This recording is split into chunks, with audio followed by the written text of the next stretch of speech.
கர்த்தருக்கு மகிமை உண்டாவதாக. இந்த புதிய மாதத்திலே, ஜூலை மாதத்திலே உங்களை வாழ்த்துகிறேன். தேவ கிருபை யாவரையும் தாங்கி வருகிறபடினாலே அவருக்கு ஸ்தோத்திரம் உண்டாகட்டும். இந்த மாதத்தின் வாக்கு சங்கீதம் 63 வசனம் 7 இப்படியாய் சொல்லுகிறது: நீர் எனக்கு துணையாய் இருந்ததினால் உமது சேட்டைகளின் நிழலிலே களி கூறுகிறேன். 6 மாதத்தை கர்த்தர் கடக்க கிருபை செய்து இந்த 7வது மாதத்திலே நம்மை நிறுத்தியிருக்கிறார்.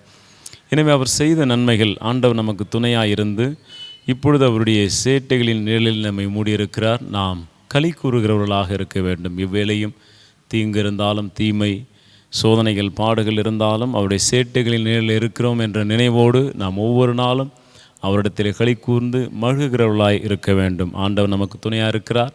ஒன்றுக்கும் கவலை இல்லாதபடி கர்த்தரை துணை கொண்டு வாழ்வோம். அதே நம்ம 2வது சேட்டைகளின் நிழலில் கர்த்தர் நம்மை வைத்திருக்கிறார். 3வது நாம் செய்ய வேண்டியது அவரிடத்தில் களி கூர்ந்து சந்தோஷத்தோடு இருப்பது. இந்த மாதம் கர்த்தர் நிறைவான சந்தோஷத்தையும் களி கூறுதலையும் உங்கள் யாவருக்கும் தந்தருள்வாராக. இந்த மாதத்திற்காய் ஆண்டவராகி தேவனை நோக்கி ஜெபிப்போமாக.